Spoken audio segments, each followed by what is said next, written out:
Eh, Bagaimana gambaran penegakan syariat Islam yang ingin diperjuangkan oleh Kartosuwiryo sampai pada akhirnya ia dihukum mati atas persetujuan Soekarno yang temannya sendiri? Apakah ada hubungannya dengan nafas Freemason di Indonesia?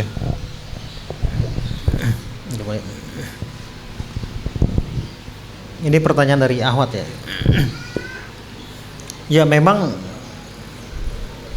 maksudnya apakah kebijakan Soekarno terhadap Kartosuwiryo sejalan dengan Freemason gitu mungkin ya. Nah gini, dulu ketika deklarasi Darul Islam atau DI, TII atau Negara Islam Indonesia, ya, tidak semua tokoh-tokoh Islam sepakat. Bahkan mayoritas tokoh Islam itu nggak setuju, ya, nggak setuju dengan kelompok Darul Islam atau kelompok yang memilih mengangkat senjata. Orang-orang tokoh-tokoh Masumi lebih memilih bersabar dalam berjuang dengan tetap berada dalam jalur-jalur yang konstitusional yang sudah disepakati lah. Walaupun mereka yang berbeda pandangan dengan Kartosuwiryo ini memahami kenapa muncul gerakan ini karena kekecewaan terhadap Soekarno, ya, kekecewaan terhadap dihapuskannya 7 kata dalam Piagam Jakarta, sehingga mereka memilih menempuh jalan mengangkat senjata, ya, bergerilya di hutan, kemudian mendeklarasikan Darul Islam pada tahun 1949. Tapi yang menarik adalah ketika Muhammad Nasir, ya, ketika Muhammad Nasir menyerukan kepada Kartosuwiryo dan kawan-kawan, ya, agar tidak usahlah menempuh jalan itu, ya. Pak Nasir menggunakan kalimat yang bahasa ininya, kalimat majas lah ya. Majas nih bahasa pelajaran zaman dulu. Pak Nasir mengatakan kalau rumah yang kita dirikan belum sesuai dengan kehendak kita, apakah lantas kita bakar saja sampai hangus? Ya, ini surat yang disampaikan, siaran pers yang disampaikan kepada Kartosuwiryo dan kawan-kawan. Kalau rumah yang kita dirikan belum sesuai kehendak kita, apa lantas kita bakar saja sampai hangus? Tentu tidak. Kalau ada tikus di lumbung padi, kita matiin tikusnya atau bakar lumbungnya? Ya? Kalau mobil kita atau motor kita serempetan di jalan kemudian penyok, kita bawa ke bengkel atau kita gebukin sekalian sampai hancur tuh motor? Nah, tentu tidak. Islam tidak mengenal politik bumi hangus atau politik TGTB, mati siji, mati KB. Islam mengajarkan kesabaran dalam berjuang.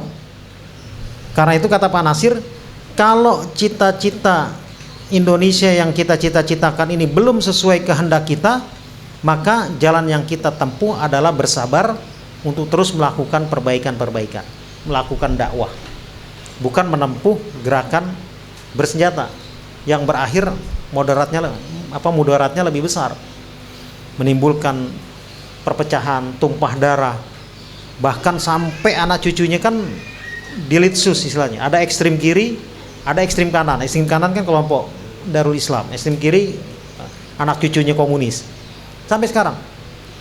Tetapi buah kesabaran dari apa yang dilakukan oleh Pak Nasir dan kawan-kawan mendapatkan hasilnya. Hari ini kalau Anda ke kampus-kampus negeri itu udah kayak pesantren, mahasiswinya rata-rata banyak yang pakai hijab. Kalau Anda ke perkantoran-perkantoran di Jakarta, itu majelis-majelis taklim, pengajian-pengajian itu marak. Ini kan buah dari kesabaran. Seandainya ditempuh jalan untuk melakukan politik TGTB, politik mati siji mati KB, hancur nih, berantakan, ya. Islam tidak mengajarkan itu. Makanya kalau kita mengkaji ayat-ayat tentang jihad dalam Al-Quran, selalu diiringi dengan kata-kata sabar. Coba nanti antum kaji itu ayat-ayat tentang jihad dalam Al-Quran, selalu diiringi dengan kata-kata sabar. Di antaranya am hasibatum an tadkhulul jannah walamma ya'lamillah alladzina jahadu minkum wa ya'lamas sabirin. Apakah kalian mengira bahwa kalian akan masuk surga padahal belum jelas-jelas nyata siapa yang benar-benar berjihad di jalan Allah dan siapa yang benar-benar bersabar. Ya. Kemudian ayat kam min fi'atin qalilatin ghalabat fi'atan katsiratan biiznillah wallahu ma'as sabirin. Allah bersama orang-orang yang sabar. Dalam surah Al-Anfal ayat 65-66, in yakun ishruna sabirun yaghlibu mi'atain. Kalau ada 20 orang yang bersabar di antara kalian akan mampu mengalahkan 200 orang. Ya. Kalau ada 100 orang yang bersabar di antara kalian, kata Quran, maka akan mampu mengalahkan yang 1000 orang. Ya.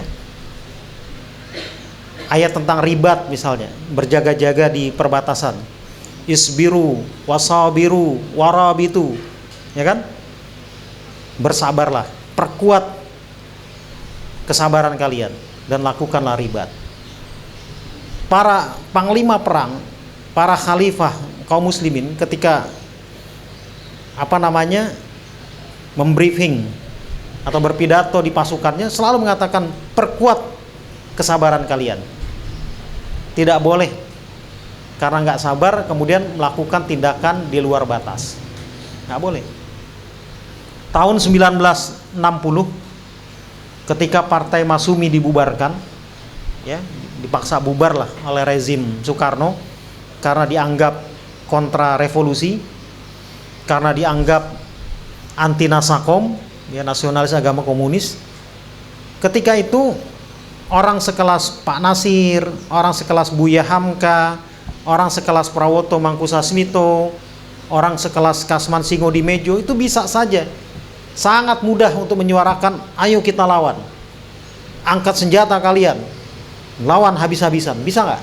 Bisa. Ini orang-orang yang pengaruhnya besar di masyarakat. Omongannya itu didengar. Kalau dia bilang lawan, tapi itu nggak dilakukan oleh mereka.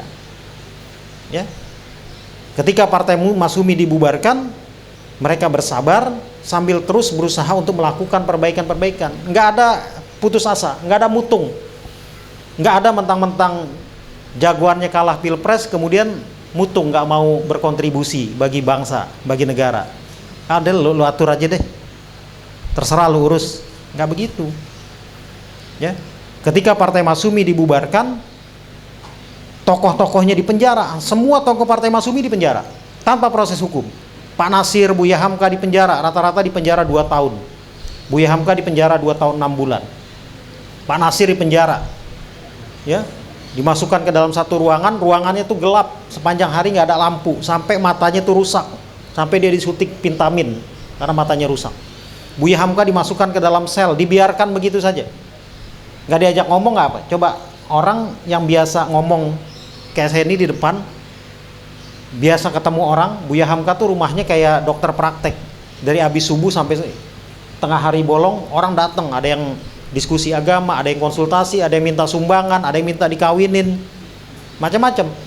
Tiba-tiba orang yang biasa ketemu orang, biasa ngomong, dimasukkan ke dalam satu ruangan, ke sel, nggak diapa-apain.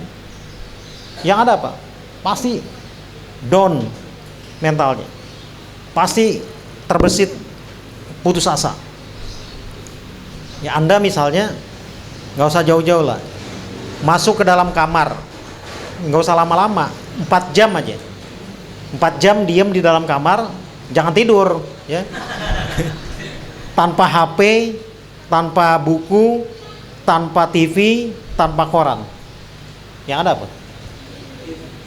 Jenuh, bisa stres, bisa gila. Makanya kalau kita lihat, ya, aliran-aliran sesat itu karena orangnya melawan fitrah kemanusiaan. Manusia itu kan makhluk sosial. Dia melawan fitrah. Dia mengurung diri dalam kamar. Keluar ngaku sebagai malaikat Jibril, ngaku sebagai Tuhan. Ya karena ada yang begitu. Diam di kamar, akhirnya yang nemenin setan, was-was. Nah, Buya Hamka tuh pernah terbersit dalam buku yang dia tulis oleh anaknya Rusdi Hamka nulis buku berjudul Pribadi dan Martabat Buya Hamka. Itu diceritakan. Kata Buya Hamka sempat terbesit rasa putus asa. Itu manusiawi. Orang yang biasa ngomong sama orang dimasukin ke dalam sel, didiemin aja. Ya. Itu luar biasa itu. Ya. Nah, ini partainya dibubarkan. Ulamanya kalau bahasa sekarang dikriminalisasi ya, ditangkepin. Pernah nggak dendam? Nggak pernah. Ketika Soekarno menjelang ajalnya, dia berkirim pesan ke ajudannya, tolong kalau aku meninggal, maka Hamkalah yang aku minta untuk menjadi imam salat. Datanglah ajudannya itu ke rumah Buya Hamka. Buya, saya menyampaikan amanat dari Pak Soekarno bahwa Buya diminta untuk datang ke Wisma Yaso, tempat pengasingan Soekarno ya, dalam keadaan sakit, dan diminta untuk menjadi imam sholat. Padahal Soekarno ini orang yang menjebloskan Buya Hamka ke dalam penjara selama 2 tahun 6 bulan. Ditangkap di bulan Ramadan di tengah siang hari bolong, di depan istrinya ya, dibawa, ditahan secara zalim, tetapi nggak pernah Buya Hamka dendam. Dia hadir ke ke tempat pengasingan, tempat wisma di mana Soekarno jasadnya ada di situ, kemudian dia pimpin sholat.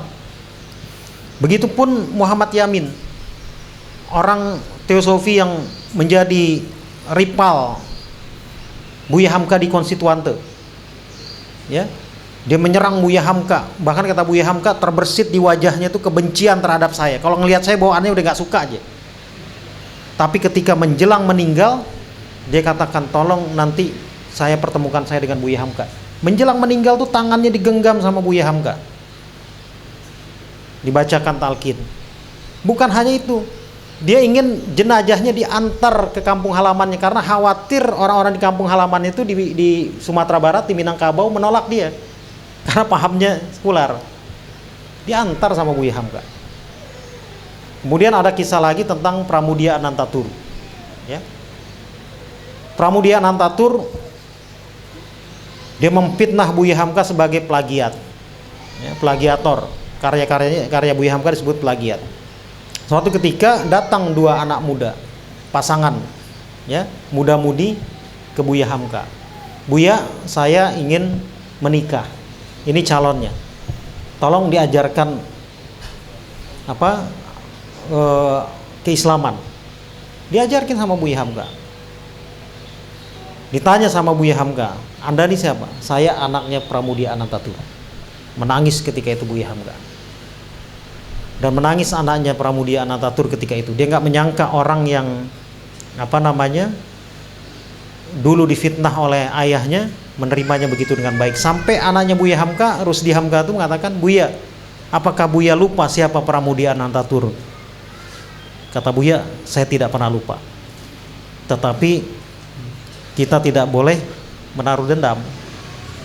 Dia udah urusannya dia sama Allah Subhanahu wa taala. Biar keadilan Allah yang memutuskan. Kan seperti itu. Nah, ketika Partai Masyumi dibubarkan, kemudian Pak Nasir dan kawan-kawan mendirikan Dewan Dakwah Islamiyah Indonesia. Sehingga ketika itu beliau katakan, kalau dulu kita berdakwah lewat jalur politik, maka sekarang kita berpolitik lewat jalur dakwah.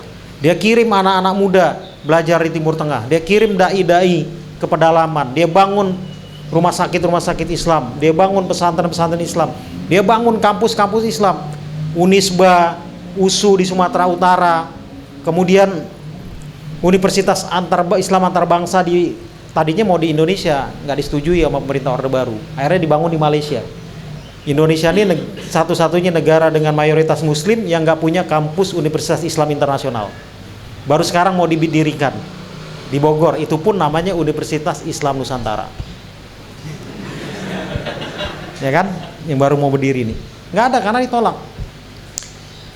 Jadi itu ya. Nah, apakah Soekarno tuh ketika membubarkan Darul Islam tuh karena terpengaruh Freemason? Saya kira tidak, bukan itu.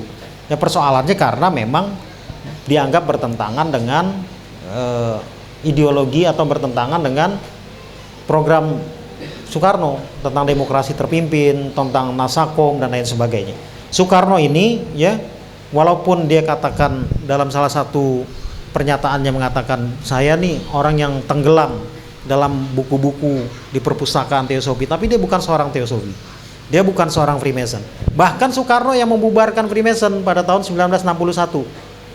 Nah, Soekarno membubarkan Freemason itu bukan karena persoalan ideologi, karena dianggap Freemason ini tidak sesuai dengan jati diri kehidupan bangsa. Ya, hanya itu saja. Yang kedua, karena Soekarno tidak ingin kekuasaannya dirongrong oleh siapapun, oleh kelompok siapapun.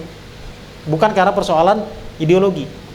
Nah, Soekarno ini kan tipe yang unik, ya. Dia melarang musik rock yang disebut dengan musik ngak-ngik-ngok. Sampai Kus-Plus itu pernah dipenjara. Sampai pernah ada razia celana ketat jeans itu, kalau botol nggak bisa masuk, orang tuh ditangkap. Kalau yang rambutnya gondrong, wah itu pokoknya disebut tidak sesuai dengan jati diri kepribadian bangsa. Tetapi di satu sisi Soekarno ya menginstruksikan ke menteri-menterinya supaya belajar dansa-dansi. Ayo kita berdansa-dansi. Di Istana Negara tuh kalau ada pertemuan-pertemuan tuh dia dansa-dansi. Padahal ini kebudayaan Eropa juga. Nah, ini sisi yang ambigu ya dari Soekarno itu. Jadi kalau dia membubarkan Freemason bukan semata-mata karena ideologi, karena kepentingan dia tidak mau kekuasaan dirongrong. Jadi itu ya terkait dengan pertanyaan yang tadi disampaikan oleh Akhwat ya. Apakah ada hubungannya dengan nafas Freemason di Indonesia terkait dengan Darul Islam? Saya pikir tidak ya. Soekarno membubarkan ini karena menganggap Darul Islam itu bertentangan dengan cita-cita dia, bertentangan dengan ideologi negara ya, bertentangan dengan demokrasi terpimpin, bertentangan dengan Nasakom dan lain sebagainya. Kartosuwiryo itu kan kawan dekatnya dia ya, ngekos bareng di rumah Hosokuro Aminoto di Peneleh, Surabaya ya teman baik. Bahkan Kartosuwiryo itu ketika Partai Masyumi berdiri termasuk salah seorang yang pendiri Partai Masyumi, dia hadir dalam Kongres Umat Islam. Kartosuwiryo itu hadir. Nah, karena merasa dihianati, barulah kemudian dia mendirikan Negara Islam Indonesia, mendeklarasikan Negara Islam Indonesia pada 1949. Saya pikir itu. Kalau sekarang umat Islam menempuh cara-cara bersabar dalam berjuang, saya yakin inilah sikap yang tepat ya. Kata Rasulullah, ajaban li amril mu'min, sungguh menakjubkan kehidupan orang muslim. Inna amrahu kulluhu khair, setiap keadaan seorang muslim itu semuanya baik. Falaisa dzalika illa li mu'min, dan tidak akan ada pada itu kecuali pada orang beriman. In asabathu sarra syakara, maka na khairullah. Kalau dikasih kesenangan dia bersyukur dan itu baik baginya. Wen asabathu dharra sabara, kalau jagoannya kalah pilpres sabar, maka na khairun lahu, itu baik. Jangan mentang-mentang kalah pilpres jagoannya udah kita nggak peduli dengan urusan bangsa, nggak peduli dengan urusan negara, masa bodoh lu atur deh sendiri mau lu. Nah, nggak bisa begitu. Ini yang diajarkan oleh para tokoh-tokoh kita ya, diajarkan oleh para ulama-ulama kita pada masa lalu. Kita sabar dalam berjuang bukan berarti kita kalau bahasa ininya pasrah bongkoan, enggak. Kesabaran kita tuh kesabaran yang sifatnya aktif. Jadi jangan mentang-mentang sabar kemudian menjilat pada kekuasaan, itu salah juga. Jangan mentang-mentang kita harus bersabar, pemimpin salah nggak dikoreksi, itu keliru juga. Kesabaran dalam pandangan Islam itu kita bersabar tetapi dengan tetap menjalankan amar ma'ruf nahi mungkar. Kalau pemimpin kita keliru, koreksi.